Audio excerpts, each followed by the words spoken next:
안녕하십니까. EJ의 브레인 이동영입니다. 저희가 2012년 첫 녹음은 4월에 했고 업로드를 한 것은 7월 달이겠죠.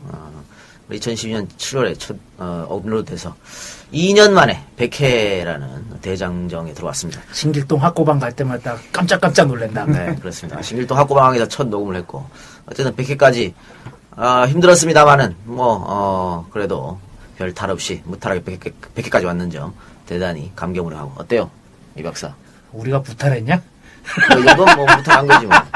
그래, 나 무탈한 것 같지가 않고. 근데 힘드네요, 확실히. 100회까지 뭔가 한다는 게 쉽지가 않은 거고.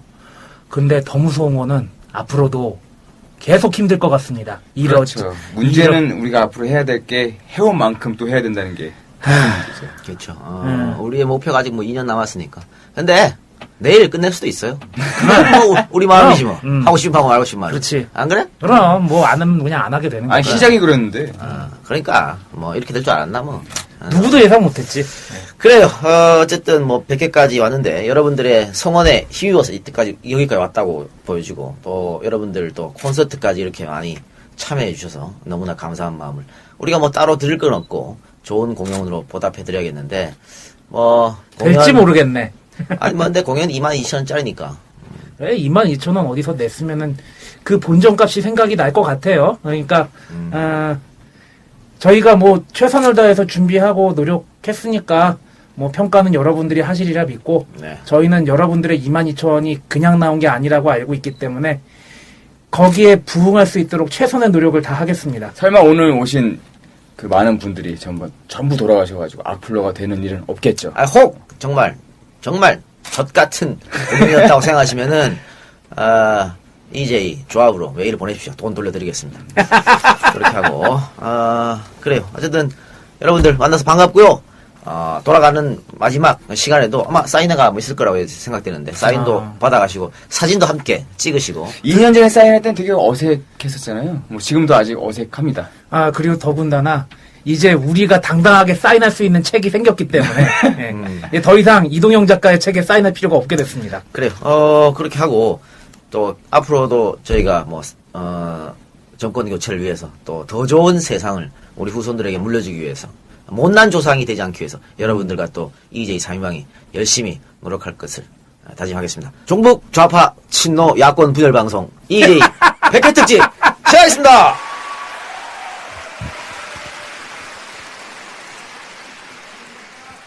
네, 안녕하십니까 여러분. 팟캐스트계 간판 유일한 20대 남자 아이돌 MC 오창석입니다. 반갑습니다. 네, 지금 오창석 아나운서가 본인이 팟캐스트의 간판이라고 그러는데 지금 팟캐스트 뭐 하고 계세요? 아무것도 안 하시고 있는데 이렇게 거짓말로 자기를 소개합니다. 휴직하고 있죠, 휴직. 네. 팟캐스트계의 아이돌 박누리입니다. 반갑습니다. 네, 박누리 아나운서 EJ 안가에서 구락부 하고 계시죠. 네. 네, 구락부 뜻이 뭘까요? 구락부요? 네. 글쎄요. 네, 본인 뭘 한다고, 네. 아이돌이라고 열심히 하신지. 네. 방금 전 동영상에서 시작하겠습니다. 라고 외치셨는데, 공연에서는 그러시면 안 됩니다. 저희가 네. 사회자인데, 엄연히 사회자를 돈 주고 불렀으면 저희가 써야죠. 여전히 예의가 없습니다. 그렇죠. 저희가 시작한다고 해야 진짜 시작이 되는 거겠죠. 네, 이 작가 평소에도 굉장히 성격이 급하셔서 네. 많이 실수하시더니 네. 공연 때까지 또 이러시네요. 그렇죠. 저희 아버지도 성격이 급하시거든요. 정말요? 네. 사삭둥이. 그렇죠. 네. 제가 5개월 만에 태어났습니다. 결혼하고 5개월 만에 태어나셨는데 약간 우리 아버지를 보는 듯한 느낌이 그러니까 좀 드네요. 비슷해요. 네, 비슷한 느낌도 있고요. 네. 어쨌든 EJ는 이렇게 시작해야 제맛이겠죠. 네. 부탁드리겠습니다. 이 방송은 19금으로 과도한 욕설과 비속어가 난무하니 노약자, 임산부, 청소년 등은 청취를 삼가주시기 바랍니다. 그렇죠. 여러분 이 말씀을 정말 들을 때마다 한번 박수 한번 치고 넘어갈까요? 네, 100회 동안 주구장창 들었던, 주야장창 들었던 말이죠. 네, 저도 한번 했었어요. 그래요? 네. 오, 뭐예요? 별론 것 같아. 되게 별로다. 네. 어쨌든 오늘 공연장에는 청소년이나 임산부 그리고 노약자가 골고루 계신 것 같은데 그래도 괜찮을까요? 일단 오늘 공연 자체가 굉장히 품위 있고 격조 있는 이런 성남의 자랑이죠. 성남 아트센터 오페라 하우스에서 열리는 만큼 욕은 조금만 하시겠다고 합니다. 네. 절대 안 한다는 말은 안 하네요. 네. 조금만. 사람의 천성을 바꿀 수는 없기 때문에 안 할 수 없어요. 그렇죠. 자기 버릇 난 못 주는 네. 거죠. 네. 그리고 뭐 여러분들이 또 얼굴 보면 또 욕이 나올 수도 있어요. 그런 부분 또 양해를 해 주시기 바라고요. 네, 그럼 지금부터 이 박사와 이 작가의 EJ 100회 기념 토크 콘서트를 시작하도록 하겠습니다. 이 작가, 이 박사, 세 장님을 큰 박수로 모시겠습니다.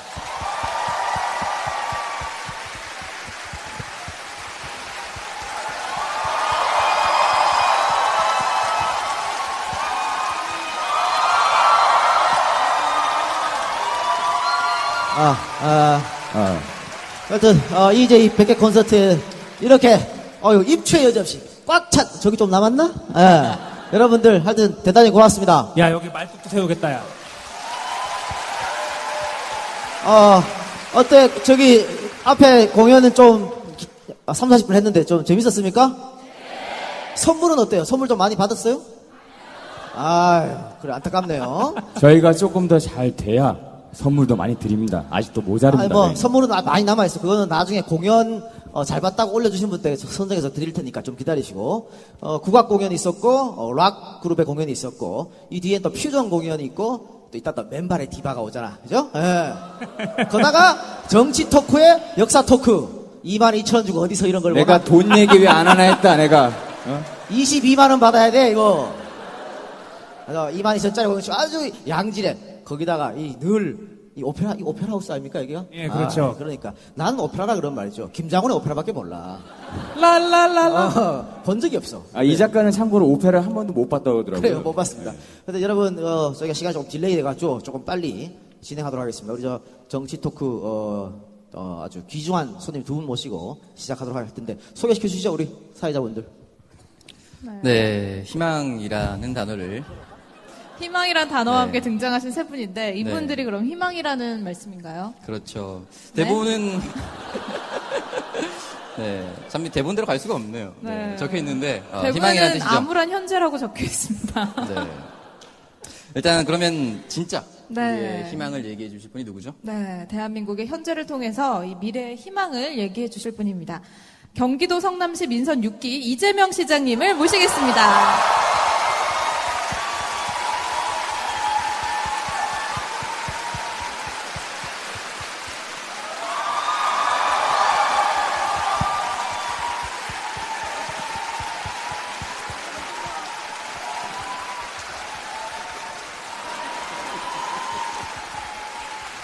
쑥스러워라.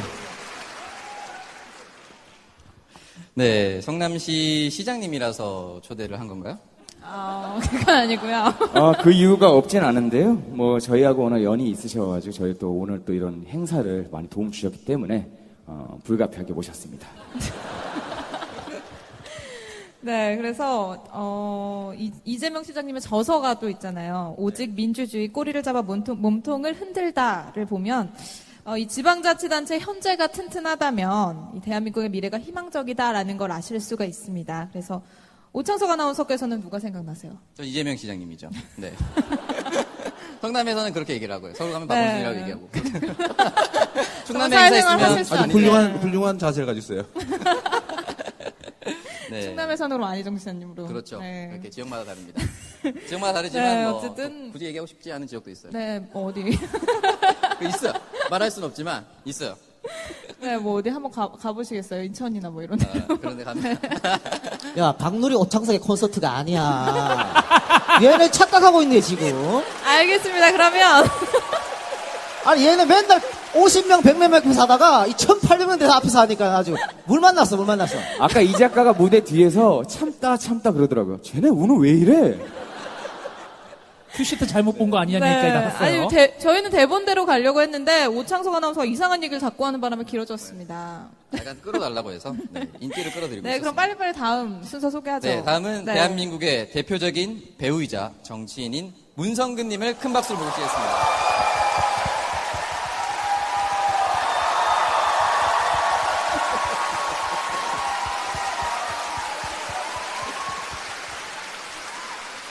네, 반갑습니다.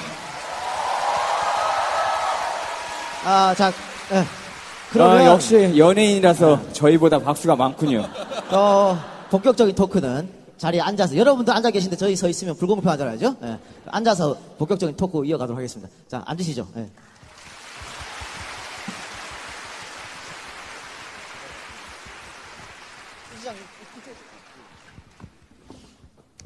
제가 주인공이에요. 내 마음이지 뭐. 안 그래요? 자, 지금 시간이 조금 딜레이 됐는데 좀 빨리 가도록 하겠습니다. 일단은 우리 이재명 시장님께 이렇게 좋은 시설을 무료로 할 수 있게끔 해주셔서 무료 아닙니다. 대단히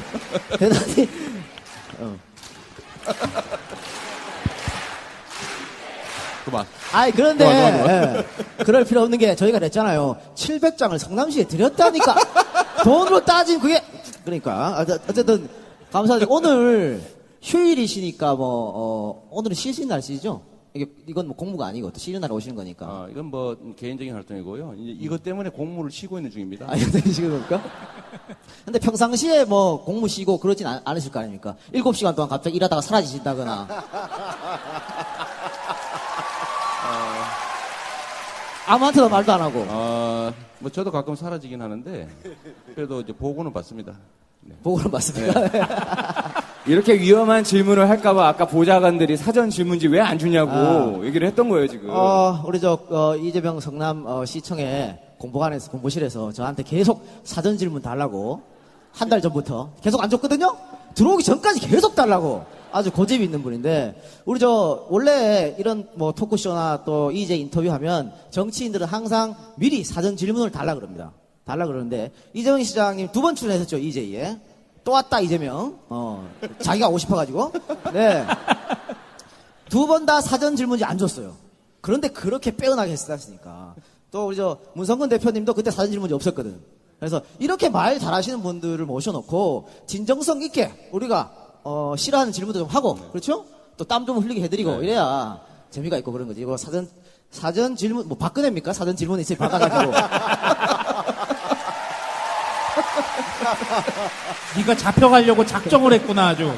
자, 제가 얼마 전에 아들이 태어난 관계로, 참고로 아들이 얘 닮았어요. 예, 아들 태어난 기운으로 잡혀가려고. 저희가, 이름을 제자 돌림을 쓰거든요? 그럼 우리 와이프가 이재명으로 짓자 그래가지고, 말도 안 되는 소리 하지 말라고 그랬는데. 그럼 아침마다 그래야 될 거 아니야. 재명아. 자, 우리 시장님 선거 끝나고, 우리 근황 좀 설명해 주시고, 또 EJ 팬들한테 인사도 함께 좀 해주시기 바랍니다. 이 자리에서 직접 뵈니까요. 너무 이제 반갑습니다. 제가 선거 때, 선거 후에도 말씀드렸지만, 제가 성남에서 이 11% 정도를 이겼는데, 2% 이상은 EJ 덕이다. 20% 정도니까, 이 승리한 요인 중에. 제가 정말로 많이 들은 게요, EJ 청취하는 분들이 예측 못할 곳에 예측 못할 표정을 하고 계신 분이 너무 많더라고요. 정말 놀랐는데, 제가 TV조선 어디 출연을 갔더니요, TV조선에 카메라 쓰는 분이 제가 EJ입니다. 이러는 거예요.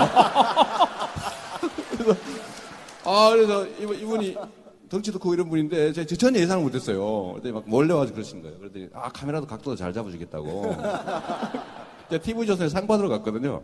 누가 받지 말라 그러는데 TV조선도 상을 주더라 이런 얘기를 들어야 되기 때문에 갔었거든요. 근데 하여튼 정말로 예상 못할 지점에 예상 못할 표정의 사람들. 그러니까 이 보면 저거 한 꼴통 중에 꼴통. 아니 사람 옆에다 놔두고 보니까 아닌 것 같아요. 아닌 것 같은데. 그러니까 뭐 표정이나 뭐 어디 자세나 위치나 이런 것들이 전혀 예상 못할 곳에 참 많은 분들이 이제 청취자가 있고 이분들이 주변에도 참 영향을 많이 주는 분들이 있으시더라고요. 적극적으로 표현하고 하여튼 너무 감사드리고요. 제가 2%만큼 더 열심히 하도록 하겠습니다. 감사합니다. 네. 우리 문 대표님도 근황이랑 EJ 팬들 인사 한번 해주시죠. 저는 EJ 처음에 듣고 이거 정말 정부가 할 일을 민간인들이 하고 있구나. 정말 좋은 프로그램이다. 그래서 하라는 대로 다 합니다. 뭐 조합 만들 때 오라 그러면 가고 안가 연다 그러면 가서 술 마시고 여기 오라 그러면 오고 정말 소중한 프로그램이고 이게 쭉쭉 100회가 아니라 200회, 300회 가서 꼭 정권 교체할 수 있도록 힘을 모았으면 좋겠습니다. 가자! 예, 우리 문성근 대표님께서는 2012년에 총선에서 떨어진 낙선 정치인이고 오늘 재선에 성공한 정치인이고 이러신데 이번에 영화 찍으셨죠? 예, 해무라고 지금 아직 상영되고 아, 있습니다. 아, 그거 굉장히 명작이죠. 예, 미친놈으로 나오죠. 아, 미친놈까지는 아니고 그냥 이렇게 오래간만에 따뜻하고 착한 사람 네. 해봤습니다. 아니 저기 스포일러 조금 말씀드리면은 오랜만에 진짜 선영 나오셨는데 끝까지 안 나오십니다. 그렇게만 말씀드리겠습니다. 어쨌든 많은 분들이 호평을 그 문성근 연기 아주 호평을 해주시더라고요. 그러면서 예. 그냥 연기나 해라. 정치하지 말고. 아니 근데 그 영화 경우에는 이제 그 영화하는 사람들하고 이렇게 다 친구고 그러니까 캐스팅을 제안을 해요. 근데 방송에서는 전면 금지거든요. 그러니까 먹고 살 방법이 없어요. 연기자 보고 출연하지 못하게 하면 이게 밥줄을 자르는 거고 이게 굉장히 폭력적인데 어떻게 보자면 제가 정당 혁신운동이나 뭐 이런 거 하는 게 다 복직투쟁입니다. 저도 먹고 살아야 되니까. 정말 이 나라가 정상적이 됐으면 좋겠어요. 그래 뭐 문익환 목사 특집에 나오셔서도 말씀하셨지만 집안이 너무 어렵게 살아. 그렇죠? 대세로. 그래서 문 대표님도 그런 것 같은데 그 명랑이랑 같이 개봉하지 않았습니까? 예, 명량이 이렇게 많은 건 좋은데 예. 예, 아무래도 좀 어려워요. 19금 영화고 그다음에 사실은 이 영화의 반까지는 실화예요. 진짜 있었던. 싫어요. 진짜 예전에 있었던 일이고 그 중국 어선. 예, 2000년에 있었던 사건이고 그 뒤에 이제 선원들 간의 다툼은 극화해서 넣은 건데 그 이전까지는 사실입니다. 그러니까 그 예전에 저 경마장 가는 길이라는 영화를 찍을 때 그것도 아니, 명작이죠. 19금인데 그때 제 아버지 문 목사가 교도소 계셨어요. 그래서 그 소설을 넣어드렸거든요. 그랬더니 말씀하시기를 우리 사회가 이렇게 망가졌냐. 그렇다면 정말 잘해라라는 얘기를 하신 적이 있었는데 이번 대본도 그런 느낌이에요. 그러니까 정말 우리가 이러고 살고 있다. 예. 이걸 한번 보여주는 영화죠. 그 어떻게 이 시장님은 요즘 유행하고 있는 명랑이나 해무 보셨습니까? 저는 명량은 봤는데 네. 아직 해무는 못. 낙선자와 네. 제선자를 시작으로 네, 이제 네. 계속 지금 갈등의 골이 깊어지고 있습니다. 아니 근데 제가 궁금한 거 하나. 거기 뭐 문성근 개 XX 했던 사람이 같이 출연한 사람 아닙니까? 그 사람은 다른. 다른데요? 저한테 죽여버리겠다 이렇게 얘기한 사람은 뭐 뮤지컬 배우라는 거고요. 거기 출연한 사람 아니었어요? 예, 전혀 모르는 사람인데 그 사람이 쓴 글에 댓글을 황제단식이라고 단 사람이 네네. 예, 그 영화에 이제 그 밀항자로 잠깐 나오죠. 그렇군요. 예.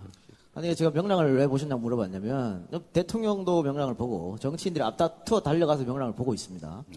결국은 이순신 리더십, 영웅이 없는 사회, 리더십이 부족해서 이런 거 아닌가. 또 특히 지금 현 야권의 리더십 부재 탓을 이야기하시는 분이 많이 있거든요. 이번 세월호 이런 게 대해서 야권의 핵심 인사로서 자꾸 그런 질문 하시면 뒤에 계신 보좌관님들이 살이 빠져요. 깜짝 놀랍니까? 일주일씩 하고 있는 거죠, 지금. 그러니까 야권의 리더십 어떻게 보십니까? 저는 이제 야권의 그 야당의 핵심이 아니고요. 야권의 서얼이라고 실제로 당 구조상 자치단체장들은 발언 기회가 전혀 없어요. 그래서 이제 서얼이라고 우리 스스로 생각하죠. 의사결정에 전혀 참여하지 못합니다.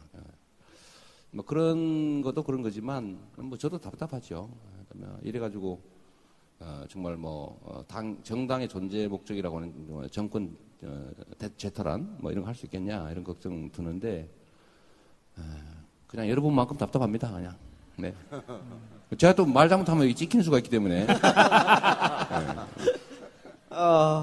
저기 우리 문 대표님께서는 네. 항상 민주당 혁신을 이야기했어요. 예. 그러면서 온오프 통합정당 얘기했고 SNS에 문성근의 꿈 이러면서 예. 민주당 새정치연합이죠. 예. 정당 지지도가 늘 안정적으로 40%가 넘게끔 만드는 것 예, 혁신하는 게 맞습니다. 꿈이다. 네, 그랬습니다. 꿈으로 그칠 것 같은데요. 아니, 노력하고 있습니다. 지금 이렇게 꽉 그 극장을 메워 주셨는데 이 많은 분들께서 EJ가 유익하니까 같이 들으시는 거잖아요. 그런데 듣고 공부하는 것에서 멈추신단 말이죠. 그러니까 그냥 그 입당하지 않아도 우리 이 나라가 좀 제대로 됐으면 좋겠다라고 생각하는 시민들이 어마어마하게 많은데 정당이 이를 다 같이 품어내면 그러니까 굳이 입당을 강요하지 않고 당내 의사결정구제 시민도 참여할 수 있는 정당 구조를 만들면 우리가 경쟁을 할 수 있거든요. 40% 이상 넘어갈 수 있는데 이게 지금 잘 안 되고 있는 중이죠. 그래서 이래저래 많이 국리를 하고 있고 조만간 시민이 모일 수 있는 광장, 그러니까 온해는 플랫폼이라는 개념인데 그거를 건설하기 위한 제안을 시민께 드리려고 하고 있습니다. 다 좋은데요. 새정치연합에서 안 받아들이면 어떻게 하실 겁니까? 내년에 이제 전당대회를 하는데 그 전당대회 때 당을 어떻게 바꿀 것이냐는 것을 주제로 놓고 경쟁을 하리라 예상합니다. 지금 당 구조로 가서는 그 16년 총선 하나만 하거든요. 그러니까 지금 당의 그 국회의원 하는 사람들의 입장에서 16년에 내가 재선되려면 어떻게 해야 되지? 자기 이익에서도 당 혁신을 해야 되는 것이고, 그러니까 내년 전대에 그걸 놓고 그 시민참여형 정당을 하겠다는 후보와 당원 중심 정당을 하겠다는 후보가 경쟁을 하게 될 것이다. 그때 우리가 힘을 모아서 시민참여형을 주장하는 분이 당대표가 될 수 있도록 노력을 해야죠. 지금 오히려 새누리당에서 모바일 정당을 표방하고 있습니다. 그러니까 야당이 해야 할 진보 혁신 개혁을 새누리당에서 하고 있단 말이죠. 예. 그러니까 그 국민의 명령하면서 4년 동안 이제 주장을 했고 요즘에 아주 구체적인 설계를 했어요. 플랫폼을 어떻게 한다. 그랬더니 한나라당에서 그 플랫폼의 기능 중에서 한 30분의 1 정도를 뜯어다가 일종의 청원 플랫폼을 만들어서 모바일 정당을 개설했습니다. 그래서 뭐 하고 있냐면 게임 중독법, 그다음에 영화 스크린의 독과점 완화 방법, 뭐 이런 것들을 지금 그다음에 투표 연령 18세 이나 낮추는 거 이거를 주제로 지금 그 20대 30대하고 소통을 하기 시작을 했어요. 정말 소름이 팍 끼칩니다. 그들은 돈 있고 뭐 언론 권력, 사법 권력 몽땅 틀어진 상태에서 우리가 갖고 있는 거는 정말 잊지 않겠다, 행동하겠다 이런 시민이 많은 것뿐인데 그 민주진영은 그걸 안 하고 있고 한나라당에서는 자신들이 이제 10대, 20대한테 약하다고 생각하니까 그들이 관심 있는 사안을 가지고 토론을 해서 바꾸겠다는 거예요. 그러니까 정말 놀라운 일이죠. 그 새정년이 정말 정말 크게 반성을 하고 다시 해야 되는데 참 답답합니다. 새정치연합 당원이 아니시죠? 네, 저는 탈당해서? 나왔죠. 쫓겨났죠, 지난번에. 그런데 네, 뭐 대단히 핵심적 인사처럼 말씀하셨어요. 자, 지금 문 대표의 온오프 이야기, 통합. 네. 사실 유 시장님 같으면은 SNS를 굉장히 활발하게 하시고 네. 또 온라인 표로 또 많이 덕을 봤다. 이렇게 이야기할 수도 있을 것 같습니다. 그렇습니다. 관심도 많으시고. 네. 방금 이야기한 이 온오프 통합 이런 거에 대해서는 어떻게 생각하십니까? 저는 이제 기존의 정당이라고 하는 게 사실은 기득권 체제였다고 생각합니다. 이제 지금도 사실 마찬가지고요. 이제 기득권을 놓기 싫은 거죠. 많은 사람들의 정상적인 의지가 반영이 되면 먹을 게 없어요. 즉 공정하고 투명한 시스템 속에서는 그냥 결과조차도 얻는 것조차도 거의 공정하거든요. 제가 이 시장 이제 5년째 하고 있는데 올해 추석에는 선물이 안 들어오더라고요, 보니까. 갈수록 줄어들고 있어요. 뭐 해봤자더라, 뭐 이런 거죠. 근데 그건 좋은 거죠, 사실은. 근데 이 당도 마찬가지 같아요. 예를 들면 이제 기간 당원, 뭐 많이 늘어나는 건 별로 안 좋은 거죠. 예를 들면 대의원, 전국 대의원, 이 소수가 이렇게 권력을 독점하면 재밌잖아요. 가진 사람은. 다른 사람 열어주기 싫은 거죠. 저는 지금도 당의 기본적인 이제 기득권 그룹의 생각은 그렇다 이렇게 생각합니다. 많은 사람들이 개입한 게 싫은 거죠. 그럼 자기들한테 기회가 상실되니까. 그래서 그걸 깨는 게 사실은 뭐 저는 과제 중에 하나다고 생각하고요. 그러려면 결국은 이제 그 국민의 이제 저변의 일반적인 생각들이 중요하다고 생각합니다. 아이고 귀찮아도 한마디씩 좀 해주고요. 욕이라도 한번 해주고. 저는 가만히 있는 것보다 욕하는 게 낫다고 생각합니다. 우리 편이라도. 그런 것도 작은 참여죠. 뭐 여기 한번 와주시는 것도 참여고. 제가 SNS를 뭐 잘하는 게 아니고요. 제가 좀 성격이 좀 특이해서 누가 뭐라 그러면 가만히 있지를 못해요. 그래가지고 그걸 악착같이 똑같이, 예? 하다못해 누가 한번 지나가다가 이제 계란이 뭘 물어봐도 제가 답을 하고 그러니까요. 그래서 일부러 계란 만들라고 달려드는 사람도 있던데. 그럼 제가 SNS 계정에 얼굴 예, 계란 계란 달. 예. 그러니까 그거는 이제 제가 하도 그러면 차단하고 하는데 이제 이런 것도 사실은 이제 소통의 통로잖아요. 예, 그래서 많이 열어놓자. 예, 또 많이 알리자. 제가 뭐 힘이 뭐 있겠어요. 뭐 백이 있습니까? 무슨 뭐 아무것도 없잖아요. 그러니까 오로지 이제 사람들이 시민들이 힘이다. 그래서 제가 살아남기 위한 방법으로라고도 악착같이 이제 SNS 하는 거죠. 그래도 만약에 뭐 아까 욕이라도 하라고 하셨는데 정당하지 못한 비난을 하는 사람은 또 결코 용서치는 않으시죠? 아 그럼요. 제가 또 그 독한 데가 있습니다. 예. 끝까지 쫓아가시죠 지금. 갑자기 네, 저도 따라 배우고 있습니다. 갑자기 저도 소송 많이 성시경의- 했습니다. 돈 받아낼 거예요, 저도. 네. 성시경의 희재가 생각납니다 노래. 소통 말씀하셨으니까 그래. 이제 다 박수 치는 이유가 변희재 씨하고 소통 좀 하시라고. 아, 제가 뭐 변희재, 예, 그다음에 뭐 정미용 씨하고 소통 많이 하죠. 법정에서 또 경찰서에서 소통을 많이 합니다. 가끔 뭐 대질도 해야 되고 하니까요. 소통해야죠. 가장 완벽한 저는- 형태의 온오프 소통이네요. 네. 근데 이게 행위에는 책임이 따른다. 우리가 초등학교 다니는 우리 아이들한테 가르치잖아요. 너 잘못하면 혼나? 라고 가르치잖아요. 근데 어른들은 그게 없어요. 잘못해도 혼나지 않아요. 잘못 많이 하면 칭찬받아요. 그래서 내가 그게 아니다. 그래서 제가 정미용 씨한테도 가르쳐 줬고 500만 원 끝까지 받으려고 지금 재산 명시 신청이라고 해놨어요. 재산이 없나 봐요. 그래가지고 있는 재산 다 내놔봐라. 예금 있는 거 다. 예금 5만 원 이상인가 다 신고하게 돼 있어요. 안 하면 처벌받아요. 옛날에 전두환 전직 대통령이 재산 명의 신청했더니 뭐 27만 원 있다고 법정에 와서 그랬다고 혼났는데 정미용 씨도 그걸 제가 신청해놨죠. 변희재 씨도 제가 지금 해놨는데 미안하다고 그랬다는 소문이 있어요. 트위터에 미안하다고. 아니 미안하면 나한테 와서 해야지. 어디 그냥 자기가 혼자 씹으렸다는 소문이.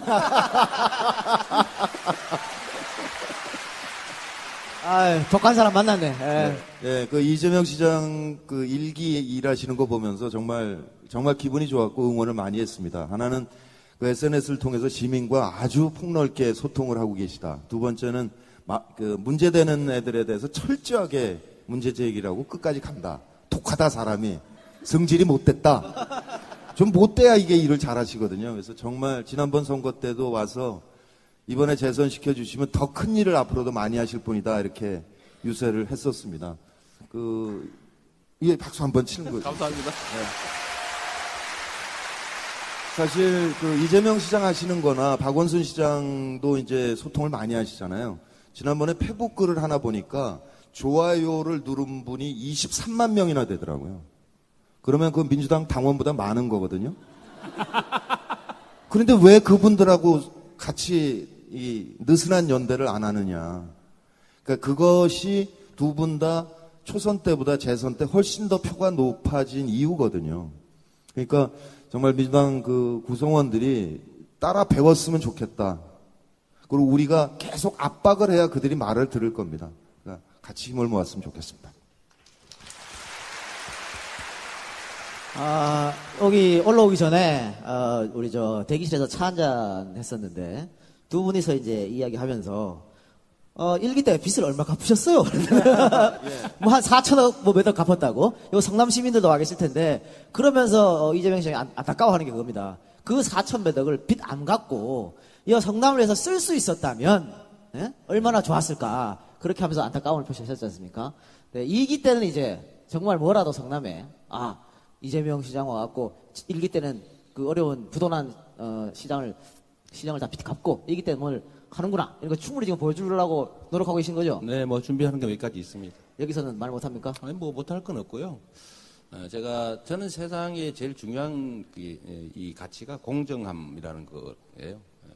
특히 그 중에서 이제 자라나는 세대들의 교육 기회, 초중고 이럴 때 그 인생이 결정나잖아요. 근데 돈 많은 집안 자식은 공부 사교육 맛있게 해서 좋은 데 가서 좀 뭐 좋은 길 가고 없는 집은 뭐 결국은 그래서 계층 이동이 완전 봉쇄된 사회라는데 저는 답답함을 느껴서 교육 지원을 아주 대폭 늘리려고 지금 공원해 놨고요. 지금 현재 이제 준비 중입니다. 제일 먼저 해야 될 거고 제가 전체 이제 민선 6기는 저는 성남은 대한민국의 축소판이다. 실제로 계층 갈등이나 지역적인 뭐 차별이라든지 딱 대한민국 축소판이라고 생각하고 실제 그렇습니다. 그래서 성남에서 민선 제 이 두 번째를 맡으면서 하는 게 이제 공공성 강화, 대한민국의 과제라고 생각해요. 공공성 강화를 핵심하도록 해서 이제 그 중에 첫 번째는 교육, 두 번째는 이제 의료, 소위 건강 문제, 세 번째는 이제 안전, 기본에 가는 거죠. 이 세 가지의 공공성 강화라는 걸 핵심적으로 좀 추진해 보려고 이제 세부적인 것들 몇 개 준비하고 있습니다. 네. 근데 지금 그 4천억으로 어떤 일을 하실 수 있는지 지금 말씀을 해주셨는데 생각해 국가 전체로 보면요. 97년에 IMF 났을 때 국민의 정부가 공적 자금이라고 해서 국가 부채를 일으킨 게 140조거든요. 근데 이해찬 총리 얘기를 들어봤더니 그 원리금 상환하는데 참여정부 4년 차까지 들어갔대요. 그러니까 매년 25조 정도가 원리금 상환에 들어가니까 복지 예산을 쓸 수가 없는 거죠. 그 참여정부 5년 차에 이제 겨우 좀 복지를 확대했다 그건데 MB정부가 국가부채 100조, 그 다음에 공기업 부채까지 포함하면 300조를 만들었거든요. 우리 1년 예산이 300조가 좀 넘습니다. 그러니까 임기 5년 동안에 6년 돈을 퍼질른 거예요, 이 양반이. 근데 지금 박근혜 정부도 임기 내 100조 이상 늘어날 거라는 거거든요. 그럼 공기업 부채까지 포함하면 아무리 적어도 200조 이상 늘어날 것이고 그렇게 되면 17년에 민정부가 들어서더라도 또 뒤치다거리 하다가 제대로 일을 못할 수가 있는 거죠. 그러니까 지금 이재명 시장이 재선했기 때문에 지금 하지 않습니까? 그러니까 17년에 교체하고 22년에도 계속해야 27년에도 계속해야 이 나라가 자리를 잡을 것 같습니다. 좋은 의미의 독재를 말씀을 하셨네요. 아니 저는 이제 늘 요새 건배할 때 이렇게 합니다. 정권 교체 그러면 받는 분이 장기 집권. 40년만 합시다 우리. 지금 우리가 부러워하는 스웨덴이 복지국가가 되는데 44년 동안 집권했거든요. 진보 세력이. 그래서 노사정 대여 타협을 이루면서 그 임금 올리고 그 복지 확대하고 이러면서 44년이 이어졌어요. 근데 저는 지금 걱정되는 게 뭐냐면요. 이 정당 혁신이 되지 않은 채 17년 대선에서 만약에 우리가 이긴다 하더라도 할 수 있는 일이 없어요. 우리에게 필요한 건 지금 노사정 대타협이라고 생각하거든요. 그러니까 대기업이 증세를 감당해주고 그다음에 비정규직을 정규직으로 옮겨주고 이거를 노사정 대타협에 동의를 해야 되는데 17년에 당이 거덜나 있는 상태에서 대통령만 당선되면 재벌들이 말을 듣겠습니까? 그러니까 재벌들이 볼 때 저 사람들이 적어도 20년은 집권할 것 같다. 이 예상이 가능해야 노사정 대타협이 되고 그래야 우리 사회가 좀 제대로 되면서 그 복지국가로 갈 수 있을 것이다. 그런 생각이 드는 거죠. 방금 공기업 부채, 정부 부채 이야기해 주셨는데 그것보다도 또 가계부채가 정말 엄청난 문제죠. 그럼에도 불구하고 지금 사상 최고인데 그럼에도 불구하고 최경환 경제팀에서는 빚 더 내라 이렇게 하고 있으니까 상당히 난감한 상황이고 우리 2017년 대선 때 민주당이 승리한다면 그 뒤치다거리 전문가 계시니까 네. 당에 많은 충고를 이렇게 뒤치다거리는 이렇게 하는 거다 알려주시기 바랍니다. 제가 청소하는 건 자신 있습니다. 자, 그것도 깔끔하게 끝장 봐가면서 최후의 일과까지. 저는 좀 그랬으면 좋겠어요. 저는 그 권력 행사는 좀 냉정하게 엄격하게 하자. 너무 용서 관행. 제가 왜 변희재나 아니면 정병이 끝까지 이러느냐면요. 사실 피곤해요. 돈 들어요. 이게 재판 비용 들고요. 귀찮고 막 물고 뜯고 이러니까. 또 정치적 손실도 있습니다. 아이고 무슨 정치인이 포용력이 없어. 관용해야지. 그런 거 많습니다. 그런데 그럼에도 불구하고 제가 하는 이유는 이게 이제 우리 진영에 좀 그냥 좀 답답한 면 같아요. 권한 행사를 확실하게 해야죠. 하고 질서가 있어야 됩니다. 질서가. 주는 만큼 받는다. 이 정도는 있어야 되는데 이쪽이 너무 물러터진 느낌을 주는 거예요. 좀 물러터지지 않았으면 좋겠어요. 관용하고 관대하고 정말로 이제 사랑이 가득해야 되겠지만 그렇다고 해서 규칙을 어기고 그 선을 넘는 거에 대해서도까지 관용하는 건 관용이 아니죠. 이 작가가 그래서 이재명 시장님을 만나 뵙고 나서 아마 저 부분은 배운 것 같습니다. 10분 이해합니다, 저희 지금. 악플러를 고소고발하겠다고. 인실조 실현시켜주도 않니? 참, 인실조 말하니까, 인실조 시 사실 인생 실전 이야기 좀 많아. 이거 아닙니까? 근데, 제가 이거 오페라 하우스에서 토크를 하다 보니까, 이제 이 특유의 야성을 잃고, 지금까지 쌍욕을 한 번도 안 하고 지금 얘기하고 있습니다. 이 이제 자리가 사람을 만드는군요. 근데 뭐, 이따가, 우리 저 역사 토크 할 때, 이렇게 하면 재미없잖아요. 우리 하던 대로 하겠습니다. 괜찮죠? 예. 자, 사실 이거 본격적 이야기도 안 했는데 벌써 반이 흘러갔네요. 네. 오늘 정치 토크 주제는 사실 미래입니다. 미래인데, 그래서, 과거 또 현재 정치 이야기는 안 하려고 했습니다만은, 지금 시국이 시국인지라 안 할 수가 없습니다. 안 할 수가 없고. 얼마 전에 이제 김영호 씨 또 문재인 의원이 단식을 중단을 이제, 다행스럽죠? 일단 사람은 살고 봐야 되니까. 중단을 하셨는데, 저는 뭐 새누리당이 그거 특별법을 안 받아준다고 원래 그쪽 DNA 그런 거니까 뭐 기대도 안 하고 그렇다 치고 제가 가장 지금 가슴 아프고 충격적인 것은 우리 사회가 약자를 보다듬어 주지를 못해요. 약자를 짓밟는 사회. 사회적 소외자한테 손가락질을 하고 조롱하는 사회가 되어버렸습니다.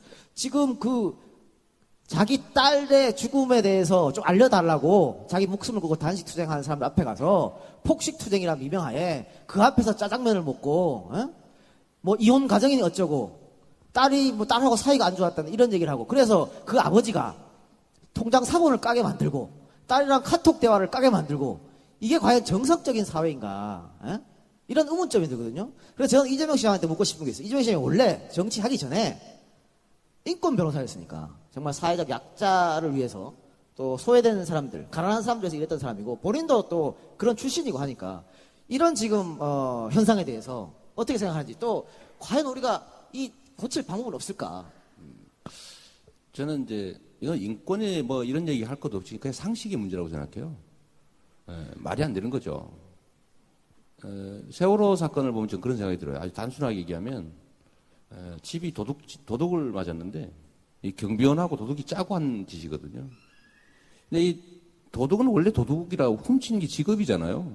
뭐 그냥 훔치니까 훔치는 건데 경비원에 막는 게 직업이거든요. 더 나쁜 건 경비원입니다. 그리고 경비원보다 더 나쁜 게 있어요. 그게 가능하도록 만들어 놓은 거죠. 시스템이라는 거예요. 세월호 참사는 저는 그거는 뭐 실제 지금 알려져 있는 건 전혀 사실이 아니라고 생각하거든요. 그리고 법 체제 얘기하는 제가 직업이 변호사니까 하는 얘기인데 무슨 뭐 거기다 수사권 주면 뭐 어디에 뭐 헌법에 어긋난다 이런 소리 한다는데 아니 그런 게 세상에 어디 있습니까? 법 체계의 근간 전혀 흔들리지 않아요. 전혀 말이 안 되는 예를 들면 특별검사도 있잖아요. 그건 뭐 제도로 만든 거 아닌가요? 세월호 특별법에 검사 기능을 주면 되거든요. 세월호 특별검사 하면 되는 거죠. 법에 넣으면 게 아무 문제가 없다는 거예요. 근데 왜 안 하냐? 그건 체제, 뭐 시스템, 예를 들면 이제 법률 체제 문제가 아니고요. 하기 싫은 거예요. 간단하게 해서. 하기 싫은 것도 그냥 싫은 정도가 아니라 하면 절대 안 되는 거죠. 아마 자기들의 존립이 난 걸려있지 않을까 이런 생각이 뭔가 사고를 쳤다는 생각이 듭니다. 지금까지 하는 행동을 보건대. 그렇게 극렬하게 반대할 일이 뭐 있어요. 멋있게 합시다 할 수도 있는 거잖아요. 근데 못해요. 내가 보기에는 뭔가 있습니다. 그렇기 때문에 더 악착같이 해요.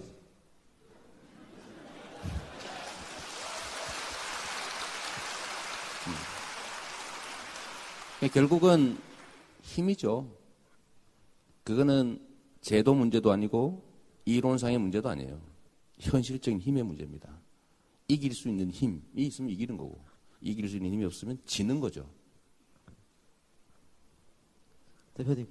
예, 그 가족들 싸우는 거 보면서 무슨 생각이 드냐면 그 70년대 유신 때 이럴 때 굉장히 폭압적이잖아요. 엄청나게 고문당하고 그럴 때 사실은 민가협이 굉장히 중요한 역할을 했습니다.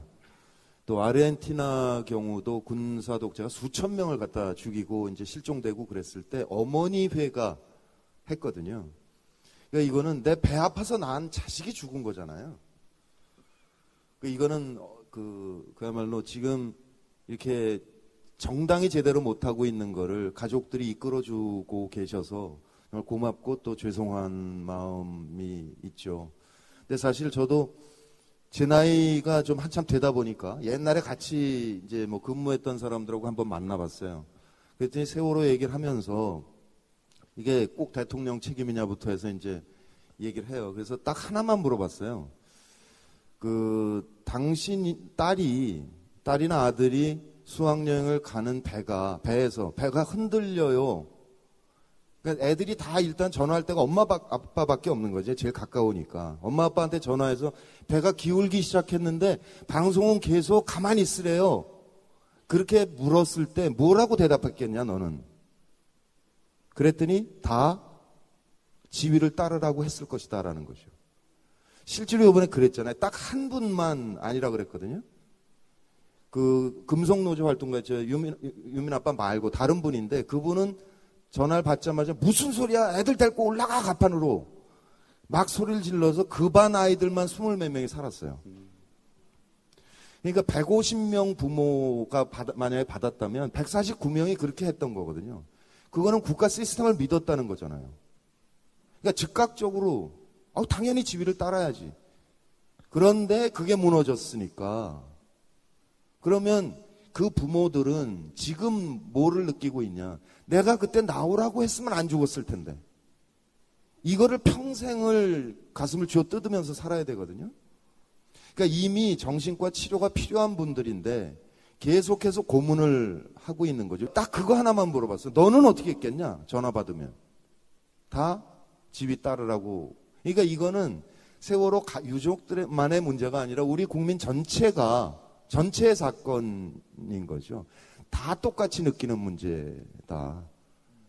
네, 그런 생각이 듭니다. 뭐 실제로 쌍용자동차나 용산 참사나 그때 지금 남아 계신 분들도 그런 비슷한 고통들을 아직도 겪고 계시지 않나 그런 생각도 들고요. 그리고 광화문에 있는 유족들을 만나뵈러 가면요. 뭐 김영호 씨 같은 경우는 처음부터 자기 목숨에 대해서 이미 생사약탈권을 포기를 하셨었어요. 그리고 그 곁에 계신 나머지 분들도 거의 연달아 줄줄이 그러려고 지금 마음을 먹고 계세요. 그분들한테는 더 이상 잃을 게 없잖아요. 자기 자식을 갖다가 바다에 묻었는데. 그러니까 그런 것들에 대해서는 옆에서 공감을 해줘야 되는데 사실 언젠가부터 그런 공감 능력이 우리가 먹고 살기 힘들어서 그런 건가요? 아니면 그렇게 만든 놈들이 있어서 그런 건지 모르겠습니다. 솔직히. 이진원 한번 해보겠습니다. 문재인 의원이 단식 투쟁을 이제 동조단식 김영호 씨에 대해서 동조단식을 했는데 거기에 대해서 이제 정치적이다. 근데 그것도 웃겨. 정치인이 그럼 정치적 행동하지 뭐 어떻게 하는 행동하라 그러면은 정치적이고 문화적인 행동을 할까?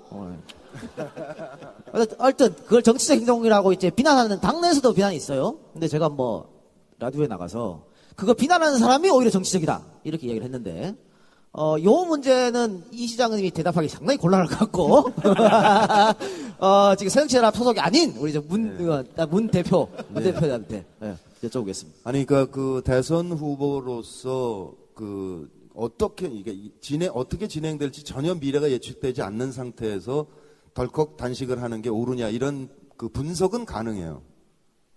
정치적으로 분석은 가능한데 문재인 의원이라는 분은 정말 좋은 사람이에요. 그냥 사람이 좋아요.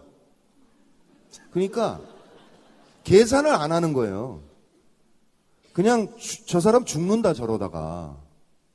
근데 사실은 저는 문 목사가 옛날에 76년에 감옥에서 죽겠다고 단식하신 적도 있고 그래서 잘 아는데 81년에 IRA라고 아일랜드 독립운동, 분리독립운동 하는 사람들이 대처 시절에 교도소에서 연쇄 단식해서 사망한 적이 있었어요. 10명이. 근데 그때 보면 56일에서부터 74일인가 그래요. 다 60일에서 돌아가셔요. 10명이. 그러니까 대처는 그냥 죽어라 이랬죠. 근데 교도소는 진짜 공기가 좋거든요. 여기 세종로 한가운데서 정말 다 한 거예요. 그 양반은. 언제 죽어도 이상하지 않을 상태까지 간 거였죠. 요즘 화제가 되는 페이스북에서 화제가 되는 글이 하나 있습니다. 정청래 의원의 보좌관이 이제 문재인 의원 단식에 대해서 쓴 글이 있는데요. 거기 보면은 이 광화문의 상황에 대해서 묘사를 해줍니다. 흙먼지가 날리고 매연이 날리고 이제 파레트라고 해서 나무판 놓고 그게 비닐 놓고 그냥 거기 누워 계신 거예요. 밤에는 모기 취객들이 와서 당신 뭐 하는 거야 이러고 있는데 거기서 한다는 건 사실 진정성이 없이는 못합니다. 대부분 정치인들이 정치적인 행동을 할 때는 보여지지 않는 내가 정치적인 모습을 보여주지 않을 때는 안 하거든요, 솔직히. 근데 그분은 그러진 않았어요. 그 당내 15분은 근데 왜 그러고 계시죠? 당내 15분들. 조경태, 김영환. 저 공천권을 국민에게 드릴 테니까 당혁신을 하자는 건 그거거든요. 그래서 요번 사실 문재인 의원 보면서 그냥 그 계산 없이 그 양반 정말 죽을까봐 달려든 일이고, 그러니까 그거는 그야말로 시민 한 분 한 분이 또는 역사 속에서 이렇게 평가가 되리라 그렇게 생각합니다. 뭐 계산할 필요 없는 일이고요. 이 시장님께서 이렇게 된 것은 결국은 힘이 없다고 말씀하셨죠. 이게 결국은 2012년 총선 대선에 졌기 때문에 그런 거 아니겠습니까? 총선 대선에서 진 것도 당연히 뭐 그건 당연한 건데, 저는 그것보다는 저는 우리 국민들이 가지고 있는 일종 열패감 때문에 그렇다는 생각이 들어요. 내가 뭘 할 수 있겠나, 내가 할 수 있는 게 뭐가 있을까, 이런 생각을 하는 게 사실 많이 깔려 있거든요. 근데 실제로 국민이 가진, 개개인이 가진 힘은 엄청나게 큽니다. 제가 전에도 뭐 EJ 때 한번 말씀드린 일이 있는데, 학부모 예를 들면 한 100명 정도가 전화 한 두세 달 하면 성남시의 정책을 바꿀 수가 있는 거죠. 실제 한번 경험했잖아요. 죽으라고 반대하는 거. 제가 학부모들한테, 국회의원한테 괴롭히기 전에 하루에 한 통씩 하기. 네? 그래서 한 200~300명이 하니까 그 집이고 사무실이고 핸드폰이고 난리가 나서 일을 할 수가 없잖아요. 나한테 빌드라니까요. 전화 안 오게 해달라고. 그래서 통과시켜라. 그래서 통과됐어요. 그러니까 내가 가진 힘, 이게 결코 적지가 않습니다. 한 명이 할 수 있는 몫이, 변희재도 한 명이잖아요. 진짜 독한 사람. 지금 변희재 몇 번 얘기하는 거예요? 아니, 변희재 씨는 오지도 않고 게스트 같아, 지금. 변희재도 한 명이거든요. 근데 정말로 큰 영향을 미치잖아요. 독하잖아요, 사람이. 배울 게 있어요. 약간 비겁하긴 하지만 정말 배울 게 있는 거예요. 개인이 할 수 있는 게 얼만큼 큰지를 정말 극렬하게 보여주고 있는 거예요. 극단적으로 보여주는 겁니다. 얼마나 잘하고 있어요. 어버이연합. 오, 대단하잖아요? 저는 저희 선거 때 우리 사무실 앞에 데모도 왔었는데, 전 반갑더라고 보니까. 반가운데, 그거 대단한 거예요. 몇 사람이. 근데 이런 걸 우리 사실 배울 필요가 있죠. 그러니까 이게 전체 중 일부다 이런 생각이 아니라, 내가 이 나라의 한 주인으로 할 수 있는 게 정말 크다. 우리 문 대표님도 마찬가지 아닌가요? 뭐 조금 유명하셔서 스피커가 크긴 하지만, 그래서 결국 한 명이죠. 열패감. 이동현 작가님도 똑같잖아요. 덩치는 좀만 해도. 뭐 독해서 살아남는 거 아니에요? 열패감 방금 말씀하셨는데, 2012년 이길 수 있다고 얘기했던 총선 대선에 연거푸 지면서 많은 분들이 소위 말하는 멘붕에 빠졌잖아요. 네. 그래서 팟캐스트도 안 듣는다 막 그러시고 했었는데, 그런 거 멘붕, 열패감, 그것도 역시 그대로 작용한 것 같아요. 맞습니다. 저는 지금도 그렇다고 생각해요. 지금 여론조사하면 여당 지지율은 40몇 %인데 야당은 19%다, 16%다. 사실 장난이거든요. 저는 그거 한번 해봤으면 좋겠다는 생각이 들어요. 어제 기회 되면. 새정치연합을 지지하냐 이렇게 물어보지 말고요. 당신은 여권을 지지합니까? 야권을 지지합니까? 아니면 지지 안 합니까? 라고 물어본 다음에 야권 지지자 중에서 지지하는 정당이 어디입니까? 물어보면 아마 야권 지지라고 말하는 사람 중에 절반 이상은 지지자가 없다 이렇게 얘기할 거예요. 그렇죠. 그렇죠. 결국 이게 뭘 말하냐면 야권 정당이 그걸 다 못 담고 있는 거거든요. 그러니까 여권은 다 담고 있는 거예요. 거의 다 담고 있는 거고 야권은 못 담고 있는 건데 마치 그게 전부인 것처럼 포장을 해가지고 그거 봐 장외투쟁하니까 바로 지지율 떨어지잖아 라고 몰아붙이면 거기 넘어가는 사람들이 있어요. 저는 그 사람들이 문제라는 거죠. 생각을 바꿔야 되는데. 두 분 보셨죠? 준비도 안 되고 질문지도 안 드렸는데 자기들 마음대로 막 얘기하잖아요, 지금. 마치 기다리고 있었다! 이런 것처럼. 대단하신 분들이고. 그리고, 방금 이제 선거 말씀하셨는데, 결국은 우리가 이런 EJ를 100개까지 한 이유도 결국은 정권 교체입니다. 정권 교체를 위해서 또 우리 후손들에게 조금이라도 더 나은 그런 나라를 물려주기 위해서 이렇게 지금 하고 있는 건데, 선거 때, 이기기 위해서 선거 때 이제 야권연대를 많이 하죠. 선거 때만 되면 평소에는 안 하다가 야권연대를 하는데, 그래서 요즘 일부에서는 그렇게 지금까지 야권 통합, 이것은 보수 야당끼리 했고, 이번에 진보 정당을 오르는 정의당과 통합을 하면 어떠냐, 이런 논의도 있거든요. 이런 문제에 대해서 그 문 대표님 방금 말씀하신 그 시민들하고 얕은 연대 그것도 다 같은 그 일종이라고 보거든요. 예, 지금 대의민주주의 제도에서 정당 지지도만큼 의석을 가져야 되는데 이게 소선거구제에서 그렇게 안 되는 거지 않습니까? 가장 근접하는 경우가 독일의 이제 정당 명부 비례대표제라는 선거 제도이죠. 그러니까 당이 30% 받았으면 의석수도 30% 갖게 되는 그런 구조로 갑니다. 근데 이거는 한나라당이 때려 죽여도 동의해 주지 않죠.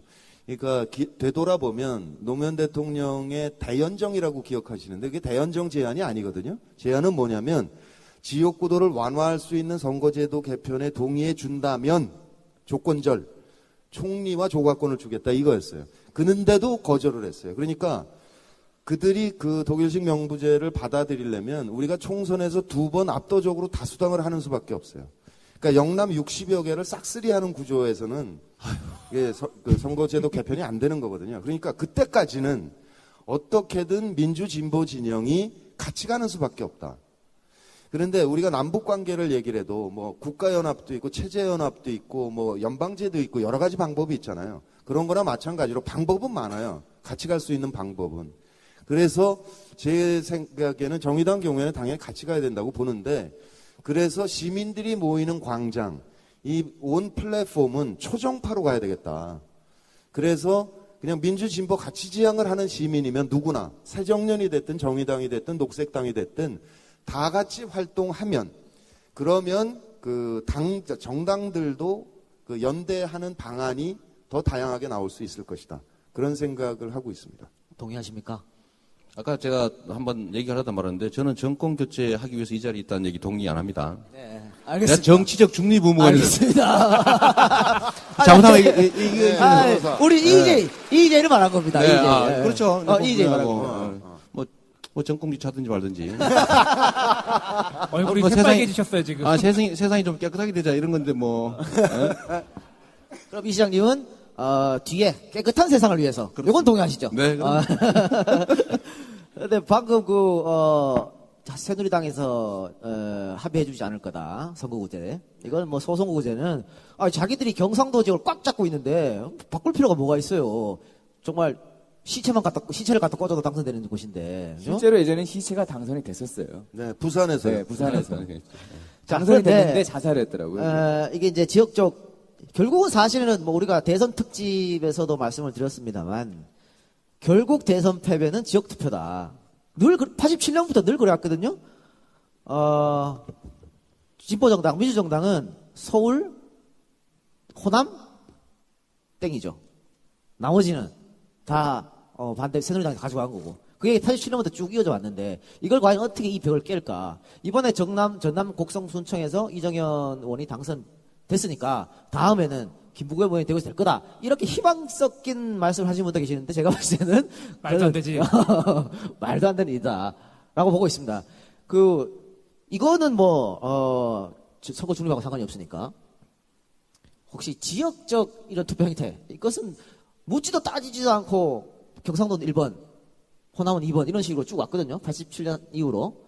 여기에 대해서 혹시 DJ도 그렇고 노무현 대통령도 그렇고 쭉 이걸 깨기 위해서 노력했던 분들이시는데 이 시장님도 당연히 거기에 정치인이니까 생각이 있을 테고.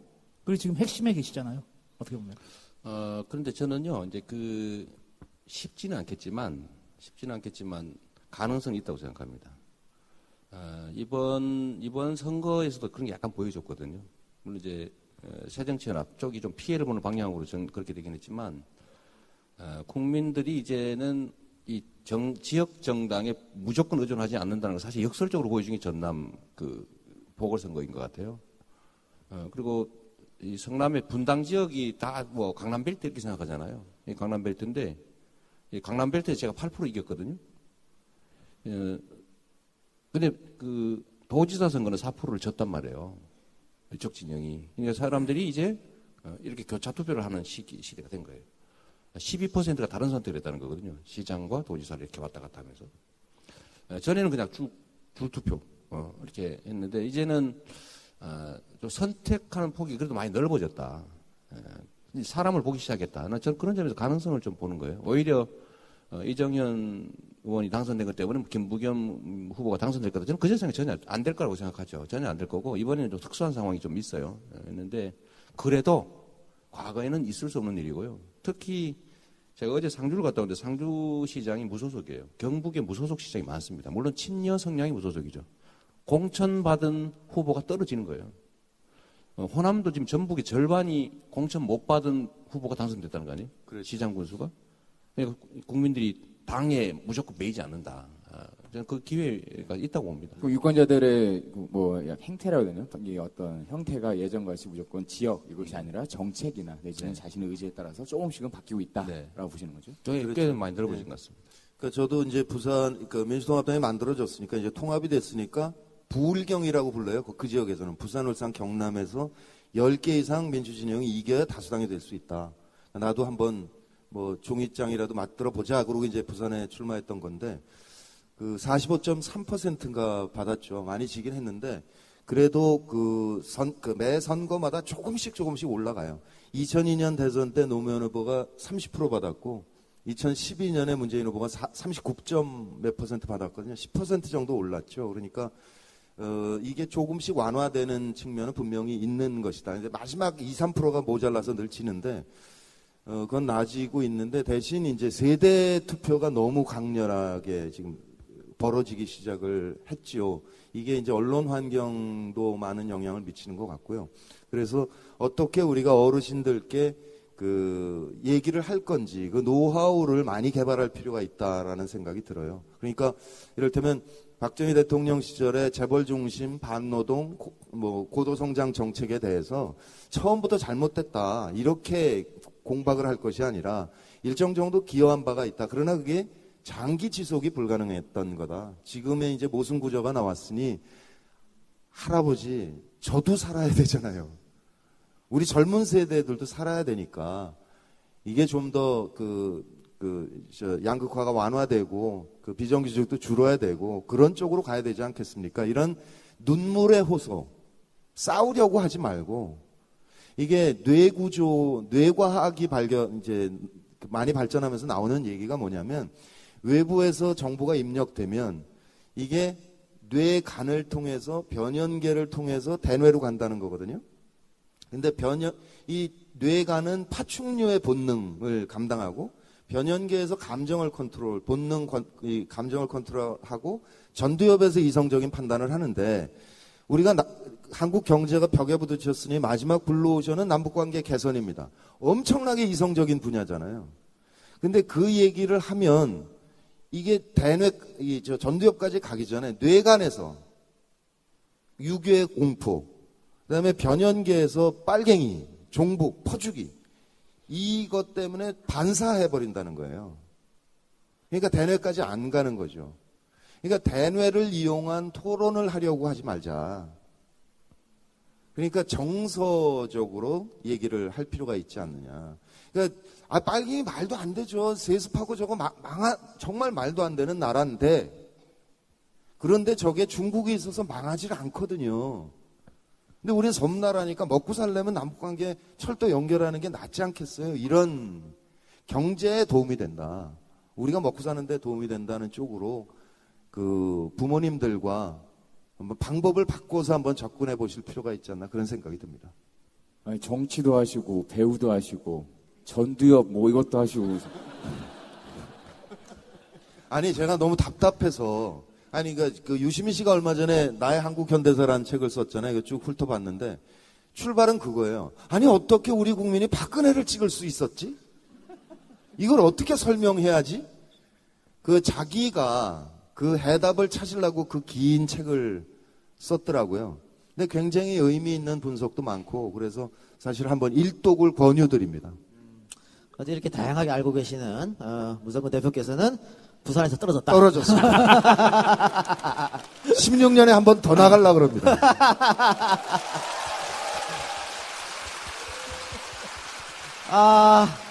재밌으십니까?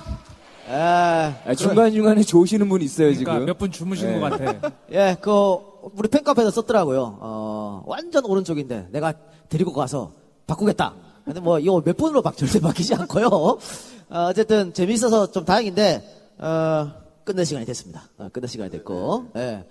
뒤에, 순수하게 우리 박누리 오창석 아나운서가 지들 콘서트인지 알고 앞에 계속 끌어가지고, 이렇게 됐다는 말씀드리고. 자, 저는 2012년도 패배할 때도 그런 생각 들었지만, 이번에 이렇게 세월호 특별법 통과? 반대? 여기에 여론조사 나온 거 보고 또 한 번 똑같은 생각이 들었는데, 87년 우리 항쟁 때 거리로 나왔던 그 수많은 인파들, 예? 그리고 김대중 대통령이 보라매 공원에서 연설했을 때 100만 명이 운집했던 그 인파들, 노무현 대통령 서거했을 때 거리로 나왔던 그 많은 사람들, 또 세월호가 참사 일어날 때 그 많이 슬퍼했던 우리 국민들, 그분들은 다 어디로 갔을까? 이런 생각이 들거든요. 우리가 쉽게 있는 걸까? 아니면 세월호 지났으니까 이게 성향이 바뀌어버리는 걸까? 이런 생각을 끊임없이 하고 있는데, 그래서 이렇게 자꾸 생각하다 보면 아까 이 시장님 말씀처럼 우리는 안 될 거야. 또 지겠지. 이렇게 될 수도 있다. 라고 저는 생각하거든요. 그래서 이런 것은 사실은 정치인들, 또 우리 같은 사람들이 희망을 줘야 한다. 국민들한테, 유권자들한테. 그런 생각에서 우리가 방송을 계속 하고 있다고 보는데, 이런 걸 다 포함해서 이 시장님, 지금까지 못했던 말씀, 네. 하고 싶은 말 마음껏 한번 불이하게 하시기 바랍니다. 자주 오세요. 알겠습니다. 저는 이제 정말 드리고 싶은 말씀이 이런 거예요. 한 명 한 명 각 개인이 가지고 있는 역량이나 역할이 정말로 클 수 있다. 근데 예를 들면 한 사회가 나락으로 떨어지느냐 아니면 발전의 가도를 달리느냐는요, 그 지도자 한 명이 달려 있거든요. 근데 그 지도자를 만드는 것도 사실은 그 개개인 한 명이라고요. 한 명들이 합쳐서 결국은 대선도 하는 거죠. 근데 책임감이라고 하는 게 이제 숫자가 많으면 숫자만큼 떨어지잖아요. 예를 들어 10명이 모였으면 10명 10분의 1로 책임감이 떨어지죠. 이제 그런 것들이 있는데, 그런데 10명이 모여있더라도 한 명의 몫은 분명히 존재합니다. 그래서 각계 한 명이 가진 역할, 그 다음에 역량이라고 하는 게 참으로 크고, 여기 계신 분들만 예를 들면 내가 악착같이 SNS 지금부터 해가지고 내가 친구 1000명 만들겠다 맘먹어서 하면 요 인원으로도 충분히 혁명을 할 수 있습니다. 근데 안 하죠. 쌓아야 되거든요. 예를 들면 정말이에요. 여기 한 1000명씩 모이면 100만 명 정도 아닙니까? 이론적으로 하나의 엄청난 거대한 언론사를 만들 수도 있어요.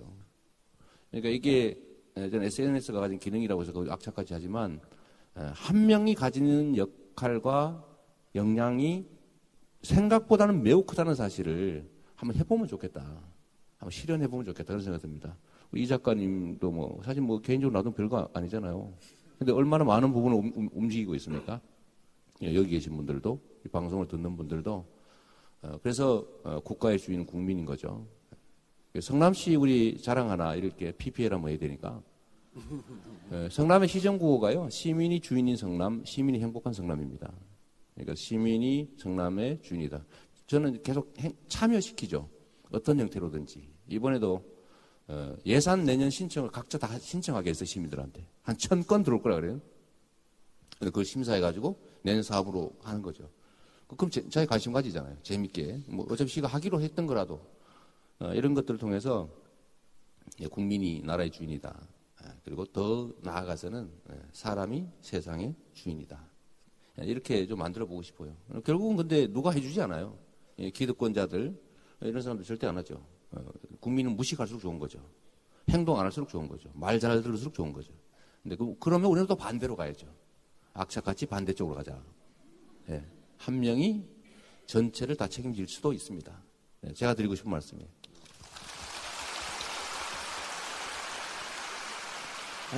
감사합니다. 근데 요 앞에 두 분 아까 핸드폰 계속 들고 있는데 뭐라고 써있는지 안 보여요. 안 힘들어요? 처음부터 계속 끝까지 들고 계시네. 뭐라고 써 있어요, 여기? 왜? 아니, 또 나한테 왜 그래? 이분들이 그분들이 맞다면 매번 안가에 오셔가지고 저희 녹음할 때마다 저렇게 똑같이 하고 있어요. 매회. 저한테 왜 그러세요 도대체? 좋으시겠어요. 네, 감사드립니다. 자, 우리 문성근 대표님도 마지막 한 말씀 해주십시오. 예, 우리 대한민국은 민주공화국이고 대민주주의 제도를 채택하고 있습니다. 그래서 시민의 뜻을 대의하는 정당이 선거에서 이기는 수밖에 없거든요. 선거에서 이길 때는 비전이 명백해야 되고 그다음에 승산이 있어야 동력이 많이 붙어요. 그런데 우리가 자꾸 지다 보니까 이제 낙담하시는 경우가 있는 거죠. 우리가 힘이 세질 수 있는 방법, 이거는 잊지 않겠다, 행동하겠다는 시민을 느슨한 연대 구조 속에 묶어내면 승산이 있습니다. 세력이 우리가 커지기 때문에. 그러니까 그 일을 위해서 저도 노력하겠지만 우리 EJ 팬 여러분 같이 노력했으면 좋겠습니다.